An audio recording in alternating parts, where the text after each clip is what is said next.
Todas las semanas con Felipe Gómez. Grandes invitados, pensando en voz alta.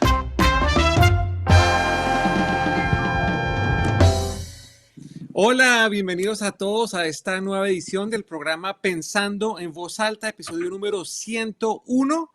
Increíble que ya cumplimos el hito de los primeros 100 episodios. Hace nada estábamos comenzando con esta aventura. Y estamos acá otro martes, como todos los anteriores, en donde nos reunimos con alguien para conocer un poco su manera de pensar, su manera de ver el mundo, cómo su vida cambió y se adaptó con todo esto de la pandemia. Y hoy tengo una persona fabulosa, un invitado que aprecio inmensamente, a quien le tengo una gratitud inmensa. Es mi gran amigo Santiago Zapata, fundador y director general de HiQ Speakers, tal vez la principal agencia de conferencistas en América Latina. Una persona que la industria a nivel global lo respeta y lo quiere muchísimo, una persona que ha aportado una cantidad no solamente a la región, sino a la industria a nivel global. Y vamos a hablar un poquito sobre la economía de las ideas, sobre cómo todo este tema de las conferencias, los cursos, las capacitaciones ha venido cogiendo mucha fuerza, mucho valor en el mundo empresarial, en el mundo corporativo, en las fundaciones, en el sector educativo, en el sector gobierno en América Latina. Santiago, sin lugar a dudas, ha sido un gran promotor de este desarrollo de esta industria. Entonces, pues sin más preámbulos, le quiero dar la bienvenida a mi buen amigo Santiago Zapata. Santiago, bienvenido a Pensando en Voz Alta. Esta es su casa, qué alegría tenerlo acá con nosotros. Don Felipe, qué rico estar acá en el episodio 101, comenzando una nueva etapa, unos nuevos 100 episodios más. Gracias, Santiago, y que esta sea la oportunidad para públicamente agradecerle por todo el apoyo, por todo el acompañamiento que usted y su equipo me ha dado a lo largo de estos 15 años, desde que yo comencé con toda esta aventura de meterme en esta industria de las ideas. También por todo el apoyo que ha tenido con el programa. Gracias a Santiago hemos tenido acá invitados maravillosos que me ha recomendado, me ha ayudado a hacer la conexión. Entonces, muchísima gratitud, Santiago, y qué alegría poder tener esa oportunidad para celebrar esos 15 años de amistad profesional y muchos años más de amistad en lo personal. Y bueno, vamos a hablar un poquito de la industria, de su experiencia, de su visión, etcétera. Y como siempre, Santi, quisiera comenzar reflexionando un poquito frente a las grandes lecciones que nos ha dejado la pandemia. Yo creo que a todos la pandemia nos ha dejado ciertas reflexiones, ciertas lecciones. En su caso, ¿cuáles son esas, no sé, una o dos grandes lecciones que le ha dejado estos 2 años tan raros que nos ha tocado vivir? No, reflexiones muy profundas. Nosotros pues realmente tuvimos una sorpresa, esto nos llegó como un tsunami. De la noche a la mañana nuestro negocio se fue de 100 a 0 y es ver cómo nosotros tenemos la capacidad de reaccionar, de actuar muy rápidamente y realmente estar vivos en este momento es un milagro. Entonces ver cómo nosotros somos capaces de ser resilientes, cómo somos capaces de descubrir mundos nuevos. Cuando veíamos que de repente nos quedamos con todos los eventos cancelados, o sea, simplemente se cancelaron los eventos y duramos 2 o 3 meses sin ingresos, ver cómo podemos nosotros descubrir un nuevo mundo que ha sido realmente fascinante. Entonces, me sorprende esa capacidad de reacción nuestra. Excelente, Santiago. Sí, yo creo que a todos nos pasó parecido. Pues yo también tenía una agenda súper, ¿no? Comprometida ese 2020. Tal vez estaba en el momento, no sé, más activo, más importante de mi carrera, y también empecé a ver cómo todo empezaba a cancelarse, ¿no? Y empezamos todos como a pivotear, ¿no? A cambiar, a explorar nuevas maneras de conectar, de hacer cosas. De hecho, este programa, Pensando en Voz Alta, es el resultado de yo encontrarme sentado con todos mis compromisos cancelados y tomar la decisión de hacer algo, de aportar algo, de seguir, no sé, poniendo ideas, conectando personas y compartiendo conocimientos con la gente. Y a mí me parece que la pandemia en cierta manera sí, claramente tuvo un impacto inicial muy dramático en la industria, porque todos estos eventos presenciales se cancelan, etcétera, etcétera. Pero al mismo tiempo también fue como un renacer para, no sé si un renacer es la palabra, pero un fortalecimiento, ¿cierto?, de esta industria de las ideas, porque si algo vimos en la época de la pandemia, era una cantidad de personas compartiendo su conocimiento de una manera generosa, de una manera abierta, de una manera realmente admirable, en donde la gente pues en sus casas, encerrado en la cuarentena, mucho de lo que hacía era consumir estos contenidos, ¿no? Que inicialmente pues eran gratuitos y eran pro bono por parte de la gente, pero eventualmente fueron también generando nuevos modelos de negocio que hicieron que la industria de cierta manera evolucionara. Cuéntenos un poquito cómo fue ese proceso. Usted dice que pasó de 100 a 0, ¿no? En sus ingresos.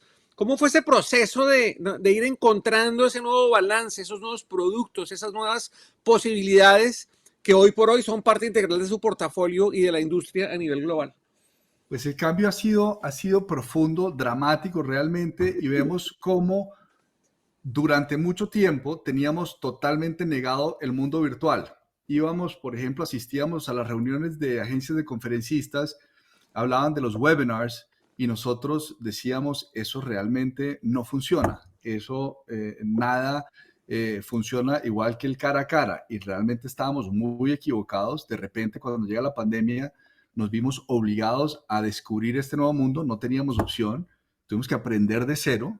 Realmente era un momento miedoso donde no sabíamos cómo conectarnos, cómo hacer el streaming, o sea, realmente tuvimos que aprender desde cero. Pero cómo empezamos a ver ejemplos. Recuerdo en ese momento un evento muy grande, el Hey Festival, Hey on Why, el original, que se hizo de forma virtual, y en Colombia nuestros amigos de Exma, que lo hicieron muy rápidamente, lanzaron su evento virtual, se conectó la gente. Entonces, ese proceso de transición, nosotros tuvimos que entender que el mundo cambió y nosotros también teníamos que cambiar. Tuvimos que entender que estábamos pasando del mundo del teatro al mundo de la televisión, y eso fue muy importante. Y esa transición pues la tuvimos que hacer con aliados, aprendiendo, trabajando con nuestros conferencistas, trabajando en equipo, buscando nuevas alianzas, nuevos modelos, y en eso fuimos descubriendo nuevos productos, nuevas oportunidades, y ha sido muy interesante. Excelente, Santiago. Sí, pues en lo particular y en lo personal a mí me pasó lo mismo, ¿no? Yo rápidamente me puse a investigar, a hablar con gente que está en el mundo de la televisión, a montar un estudio virtual, a montar una oferta de producto virtual que eventualmente, pues ese 2020 arranca, ¿no? Con un poco de dificultad, sobre todo desde la perspectiva comercial. La gente como que no sabía si meterse a invertir en eventos virtuales o no, etcétera, etcétera. Pero en lo personal, por ejemplo, el año 2021 para mí fue extraordinario, casi que el mejor año que he tenido en mi carrera como conferencista. Cuéntenos un poquito cómo ¿no? esa evolución rápida, esa adaptación de la industria genera estas plataformas nuevas, posibilidades increíbles. Por ejemplo, yo tuve un día a principios del año 2021 en el que el mismo día de una conferencia en Asia, una conferencia para un cliente en Asia, una conferencia para un cliente en Europa y una conferencia para un cliente en el Caribe, en Jamaica. Eso jamás hubiera podido en el paradigma anterior prepandemia, ¿no? Cómo la industria también pudo capitalizar todo lo que pasó para encontrar nuevas maneras y usted qué ve, no sé, cómo fue ese reacomodo y hoy por hoy la industria en qué estado está. ¿Está antes, mejor que antes de la pandemia? ¿Igual? ¿Está recuperándose? ¿Cómo va esa adaptación? Sí, la industria está recuperándose con mucha fuerza. O sea, lo que vemos hacia el futuro es un nuevo mundo de eventos híbridos. Fue un proceso gradual. Al comienzo tuvimos que salir a educar a nuestros clientes, enseñarles qué es esto del mundo virtual. O sea, primero aprender nosotros. Como dije anteriormente, lo teníamos totalmente negado. Pero una vez aprendimos, salimos a ofrecer esto. Había productos, había conferencias gratis todo el tiempo. Entonces era muy difícil competir, pero logramos abrir este mundo y logramos diseñar nuevos productos. Por ejemplo, creamos, como dije anteriormente, que pasamos del mundo del teatro a la televisión, cambiamos formatos. En estos formatos ya no teníamos las conferencias magistrales unidireccionales, sino las conversaciones interactivas. Entonces diseñamos formatos más de conversatorios. Eso, que como siempre ha estado, por ejemplo, en el Hey Festival. Entonces, muy interesante ese cambio, que antes era muy difícil que los clientes entendieran que si le están pagando a un conferencista un dinero importante, tenerle una conversación les parecía un desperdicio, y era mejor que tuviera una conversación de 1 hora o entre más largo, mejor. Entonces, ese cambio fue muy importante. Nosotros, además de las conversaciones, diseñamos productos, por ejemplo, para las juntas directivas. Desarrollamos algo que se llama Private Sessions y hemos tenido casos muy exitosos donde tenemos estos grandes personajes ahora disponibles para las juntas directivas. Tuvimos en enero de este año, por ejemplo, una junta en Estados Unidos, el comité ejecutivo de una gran multinacional que nos pidió, nos pidió ayuda para una reunión especial de comienzo de año con su comité ejecutivo, y llevamos a un gran personaje, a Xavier Salamartín, que es uno de nuestros conferencistas más solicitados a nivel global, y lo tuvimos en una sesión hablando de temas de transformación, de cómo esta gran multinacional podría llegar a un nuevo nivel, y eso ha sido interesante. Entonces, pues es evidente que nada reemplaza el contacto cara a cara. La ventaja es que ahora en el mundo virtual podemos estar cara a cara desde cualquier lugar del mundo y en todo momento, como lo estamos haciendo ahora. Excelente. Sí, yo lo que veo es la pandemia de cierta manera abrió todo un universo que la industria está un poco reacia a abrazar, ¿no? Que es todo el concepto virtual, todo el concepto de sí, interactivo, etcétera, etcétera. Vemos ahora cómo empiezan a resurgir todos los eventos presenciales, ¿no? De hecho, por ejemplo, en mi caso particular, los primeros meses de este año yo tenía una cantidad de cosas ya agendadas que por Omicron tocó pararlas, y mi pensamiento inicial es, bueno, los van a volver virtuales. Pero los clientes dijeron, no, no lo queremos volver virtual, queremos posponerlo porque hay una necesidad, hay unas ganas de todo el mundo de volverse a reunir, ¿no? Yo creo que de cierta manera, si bien la pandemia nos abre la ventana y las oportunidades a tener esta alternativa de una oferta digital en la economía de las ideas, creo que también la pandemia nos ayudó a reafirmar la importancia de estos espacios en donde la gente se sale un poco de su rutina, se va a un lugar, comparte ideas, comparte experiencias, etcétera, etcétera.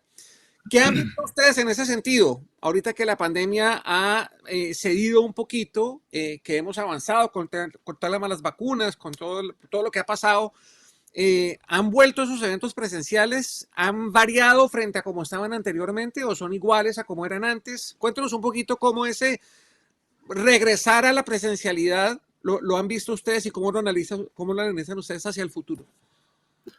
Así es, la gente está regresando con mucha fuerza a los eventos presenciales. Vemos que además la asistencia está creciendo porque la gente quiere volver, la gente quiere viajar, la gente quiere salir, la gente quiere estar en contacto con sus colegas y amigos.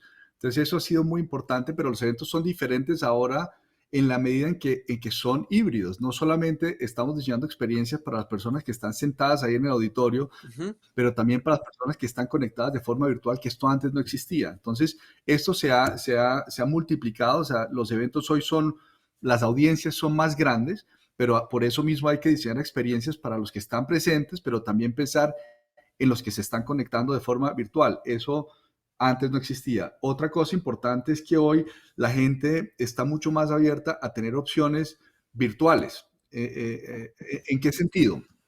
Un cliente, por ejemplo, tenía un evento muy grande, quería traer un gran conferencista para una fecha en octubre. El conferencista en esa fecha va a estar en Europa, no puede viajar o no puede asistir presencialmente, y le ofrecimos la opción de una conferencia con la tecnología de holopresencia.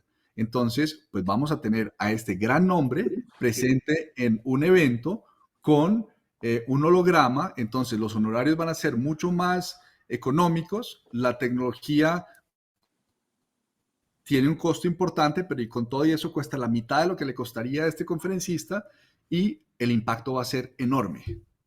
Increíble, súper interesante.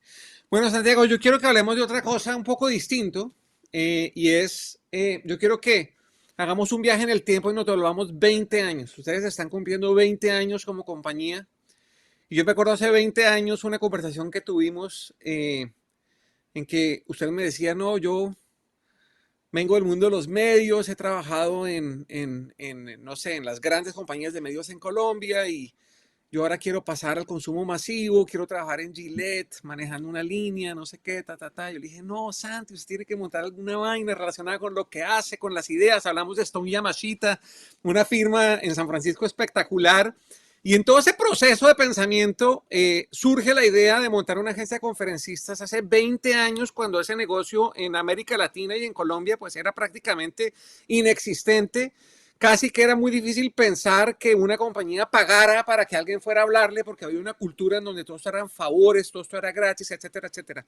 Hablemos un poquito de esos días iniciales de HiQ Speakers, de esos años iniciales.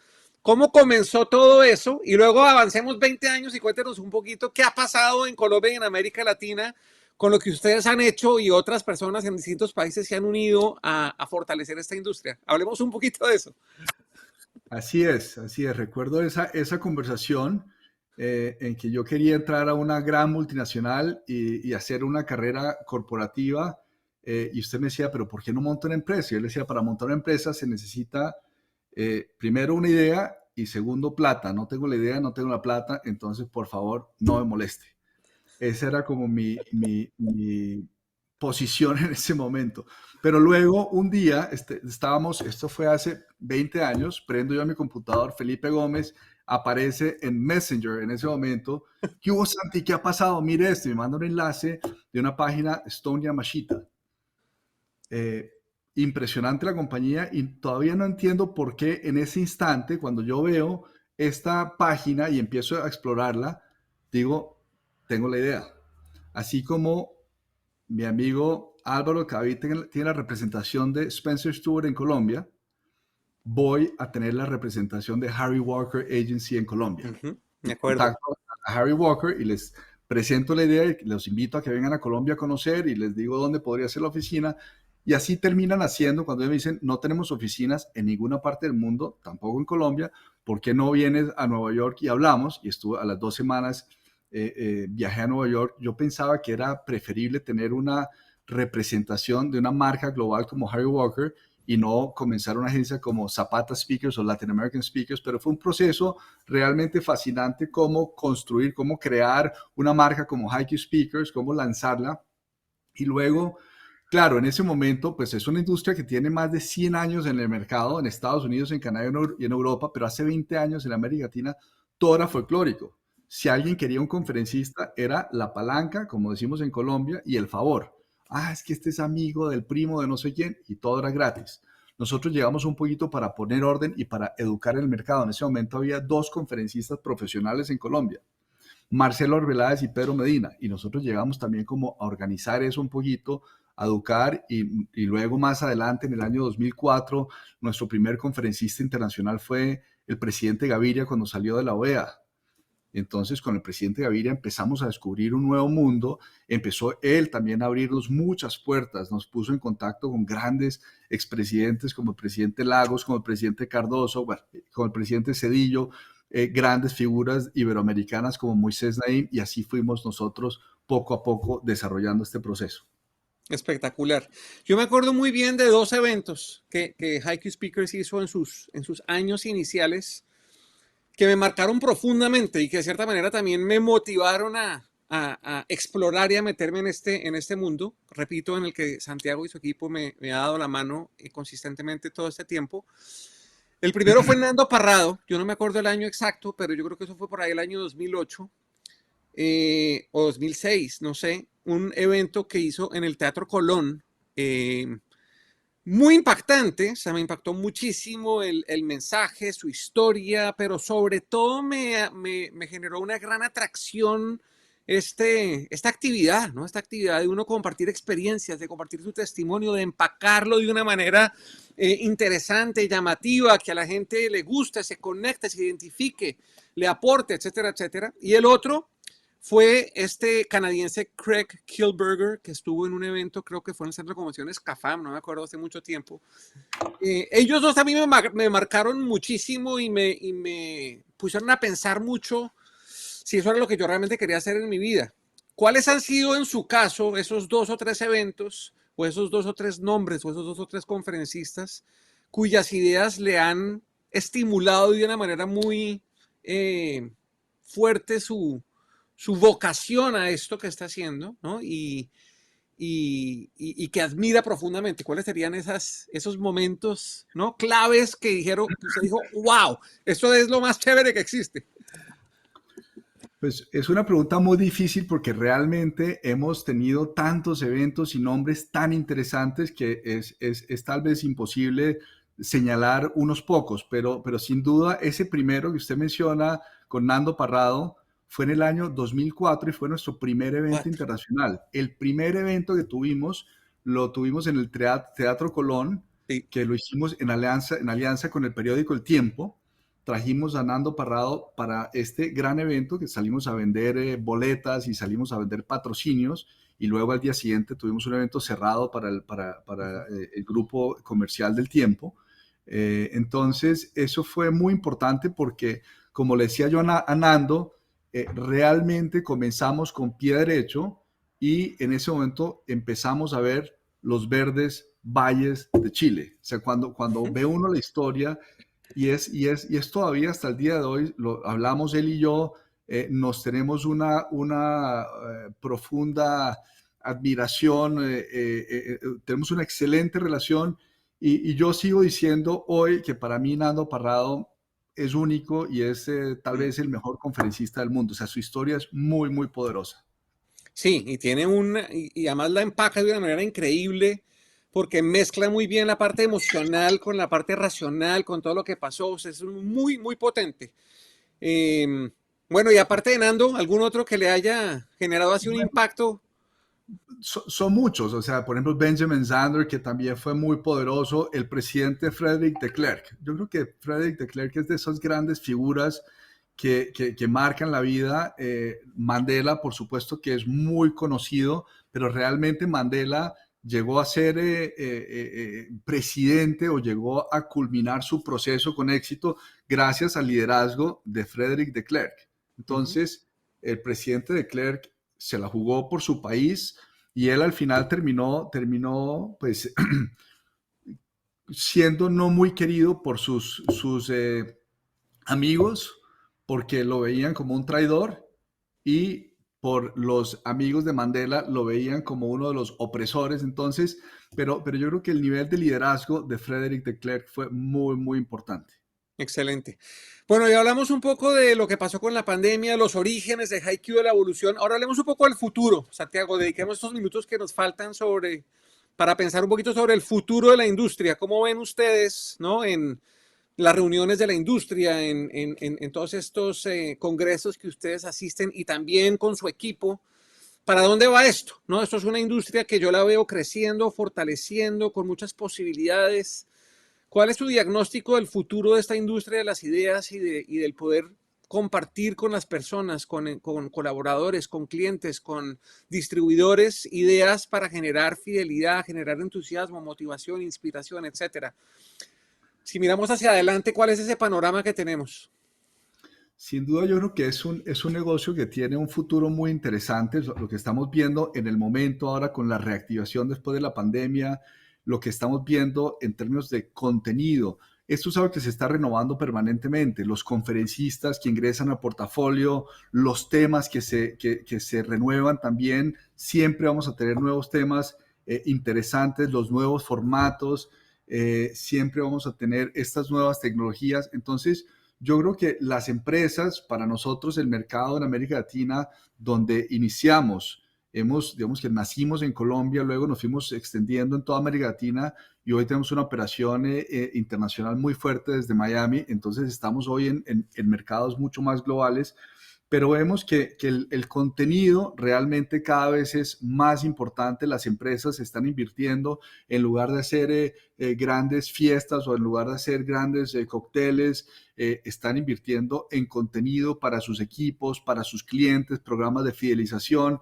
Ahí yo creo que hay una oportunidad interesante y en eso vamos a seguir creciendo. Santiago, una pregunta. La industria del mundo de las comunicaciones y la publicidad ha venido sufriendo una gran transformación en los últimos, no sé, yo diría 10, 12 años. Y empiezan a borrarse las líneas que definen qué es una agencia de publicidad, qué es una agencia interactiva, qué es una agencia de relaciones públicas, qué es una agencia de manejo de contenido, qué es una productora de televisión. Y eso empieza todo ¿no? a volverse una sola oferta de valor y empezamos a ver cómo ya sean grandes conglomerados como WPP, por ejemplo, o empresas que empiezan ya a no ser solamente una cosa, sino que empiezan a ofrecer un poquito de todo, ¿no? De lo interactivo, de la publicidad, de marketing estratégico, relaciones públicas, etcétera, todo bajo un mismo techo. ¿Usted cree que esta industria de las ideas eventualmente va a tener una consolidación, ya sea con esta industria del marketing, de la publicidad, del mercadeo o con otra? ¿Esto se va a juntar y va a ser parte de un gran monstruo o va a seguir siendo un nicho muy específico, muy especializado? En ese sentido, ¿cómo lo ve? ¿Cómo ve la evolución de la industria? Pues yo creo que la evolución sí es en ese sentido. Yo veo estas grandes empresas de talento, por ejemplo, una empresa como CAA, cómo está desarrollando ellos mismos su propia línea de conferencistas con muchas de sus celebridades, como por ejemplo Washington Speakers, que soy ya parte de un grupo muy grande, como Harry Walker Agency, que era es una de las más importantes, como mencioné al comienzo, hoy fue comprada hace 2 años por William Morris Entertainment, que hoy es Endeavor, y cómo eso se empieza a integrar. Entonces se vuelven más compañías de talento, ¿no? Y yo creo que ese es el camino y en eso tendremos que ir evolucionando todos.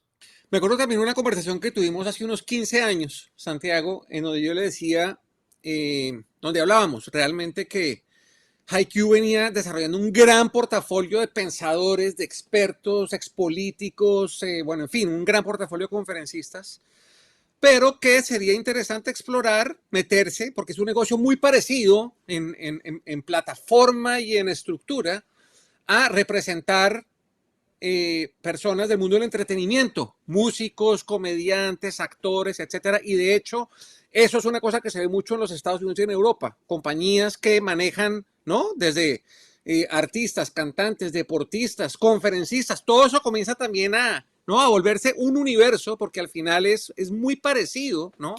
La manera de ser un gestor, un manager de un atleta o de un cantante o de un speaker es muy parecido.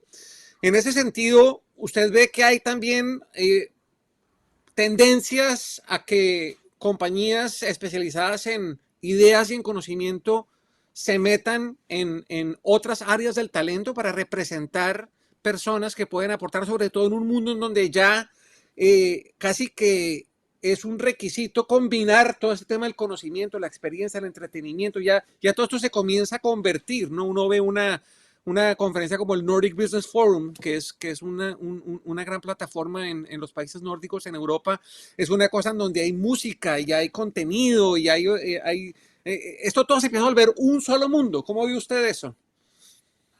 Yo creo que sí es algo que tiene que pasar naturalmente. O sea, no es fácil. Nosotros hemos tenido experiencias, claro, cuando uno empieza a manejar un expresidente, pues realmente el nivel de participación nuestra es limitado en el contenido, por ejemplo, porque pues son personas que saben hablar muy bien, que tienen muy bien definidos sus temas, pero cuando empezamos a trabajar con deportistas, por ejemplo, pues un deportista no necesariamente sabe dar conferencias. Entonces tenemos que ayudarlos a diseñar ese contenido, a practicar en su presentación. Entonces ahí hay una oportunidad y hemos visto en algunos casos con deportistas de cómo podemos llegar a apoyarlos, a formalizar, porque eso mismo que veíamos hace 20 años en el mundo de las conferencias ocurre en muchos casos hoy con muchos deportistas que sí necesitan ayuda en la representación de sus marcas, ¿no? Excelente. Santiago, se nos está acabando el tiempo. Yo quisiera hacerle una última pregunta. Esta actividad en la que estoy yo de dar conferencias y no sé, compartir el conocimiento, es una actividad que de cierta manera genera mucha curiosidad, ¿no? De muchas personas. Y muchas personas dicen, yo he escuchado a lo largo de todos estos años gente que dice, oiga, yo quiero hacer lo que usted hace. Que me encanta esta vaina, ¿cómo hago para volverme un speaker? ¿Cómo hago para meterme en este mundo? ¿No? Usted que lleva 20 años en esto y que ha visto todo, ha visto gente que comienza y fracasa, gente que comienza y es exitosa, gente que de la nada de pronto se vuelven unas celebridades y cobran unos fees impresionantes. ¿Cuál sería ese mensaje para la gente que tiene curiosidad, que le llama la atención, que tiene una buena historia, que cree que puede compartir su conocimiento y su experiencia con otros para poder volverlo una realidad, que no se quede en un proyecto, sino que no sé, se lancen al Claro, vacío, un poquito esa actitud de la que yo hablo, y se arriesguen un poquito para perseguir ese sueño, perseguir ese proyecto que tienen? claro, eso es muy interesante. Hay unos casos de éxito, el caso suyo, por ejemplo, el caso de Juan Pablo Neira, el caso de Nicolás Reyes, digamos que son tres casos recientes, muy exitosos, donde yo veo que llegaron con una idea y luego trabajaron muy duro y hoy son muy exitosos en lo que hacen. Yo diría que las tres claves en este tema específico, yo diría, primero, ¿cuáles son las credenciales? O sea, cuando una persona quiere ser conferencista, no puede ser, es que yo me leí el libro, el último libro de Jim Collins y entonces voy a montar una conferencia sobre el libro de Jim Collins. No, ¿cuáles son las credenciales de la persona? Segundo, que la persona tenga facilidad de expresión y tercero, contenido. Entonces, ahí yo diría, por ejemplo, con Carles Puyol, que fue un conferencista que nos pidió ayuda para desarrollarle su conferencia. Es un personaje que tiene las credenciales, que es no solamente reconocido, sino admirado y querido, que tiene facilidad de expresión, pero no tenía contenido y nos pidió ayuda y nosotros le ayudamos a aterrizar su contenido. Le hicimos la conferencia. Excelente, Santiago. Pues Santi, acá el tiempo vuela, se nos ha acabado ya la 1:30 y yo quisiera antes de cederle el micrófono para que usted nos comparta sus reflexiones finales y se despida, agradecerle de nuevo, no solamente por su tiempo hoy, sino por todo lo que usted y su equipo me han apoyado en todo este tiempo. Ha sido instrumental, tanto en mis aventuras en Colombia como en América Latina, como en Estados Unidos. Siempre ha habido ahí un apoyo, un acompañamiento que aprecio inmensamente y una vez más lo quiero hacer público. Y nada, agradecerle a las casi 100 personas que se nos han conectado hoy. Fue una convocatoria corta por el lunes festivo, entonces ahí como que se nos trastocó un poquito la dinámica de siempre, pero con todo y eso tenemos una gran audiencia. Mucha gente acá comentando en el chat que el aporte que HiQ Speakers ha hecho a la industria, a las empresas, es inmensa. Gratitud grande para Lina, para Santiago. Entonces yo me uno a esas palabras de agradecimiento y bueno, pues nos vemos la semana entrante en donde tendremos otro invitado que espero estar anunciando entre hoy y mañana. Y como siempre, esta conversación de hoy quedará grabada en el portal www.pensandoenvozalta.com, al igual que en las plataformas de podcast. Y nos vemos la semana entrante. Santi, les doy el micrófono para que se despida y de nuevo muchísimas gracias. Bueno, Felipe, muchas gracias. El agradecimiento es mutuo. Esta empresa nace de una conversación que tuvimos hace cerca de 20 años y realmente fue muy importante. Fue lo que detonó esta idea y por eso pues vivo también eternamente agradecido. Yo veo el futuro con mucho optimismo. Acabamos de tener unas elecciones en Colombia y lo que yo podría decir es que pase lo que pase, sé que vamos a estar bien. Yo creo que en América Latina y lo que vemos ahora después de la pandemia, después de lo que estamos viendo ahora con la crisis de Rusia y Ucrania, en general yo creo que el panorama es positivo, hay que trabajar muy duro, nosotros seguiremos creciendo, nacimos en Colombia, nos expandimos, hoy estamos desde Miami llegando al mundo entero y yo creo que estamos listos para llegar al siguiente nivel. Entonces, Felipe, pues muchas gracias, seguimos trabajando en equipo, siempre un placer y para todos, feliz día. Santi, una última pregunta que todo el mundo me está preguntando acá en el chat. ¿Cómo contactamos a HiQ Speakers? ¿Dónde pueden encontrar información de ustedes? Igual lo voy a poner cuando publique la grabación, pues pondré todos los URLs de la página de HiQ, la página de LinkedIn de Santiago, pero Santiago, ¿dónde pueden conectar y conocer un poco más sobre lo que hacen ustedes? Pues estamos, la página web es hiqspeakers.com, es muy fácil. También estamos en redes, estamos en Instagram, estamos en Twitter, estamos en Facebook, estamos en LinkedIn. Entonces, pues sí, es muy fácil el contacto y yo agregaría que todo lo que nosotros hacemos no tiene ningún valor para el cliente. A nosotros nos compensa el conferencista. Entonces, ahí donde somos grandes aliados, somos grandes expertos, sabemos lo que hacemos y la gente nos busca para que los asesoremos. Somos realmente aliados de contenido, somos verdaderos expertos en temas de contenido, eso es lo que hacemos. Excelente, Santiago. Pues 20 años de éxitos y que empiecen otros 20 de éxitos todavía más grandes, más internacionales, más importantes, y de verdad que estoy seguro que así será porque el nivel de dedicación y profesionalismo de ustedes es, como dicen los gringos, second to none. Entonces, de verdad, Bueno, muchas gracias y a todos nos vemos la semana entrante. Hasta pronto. gracias, Felipe. Chao.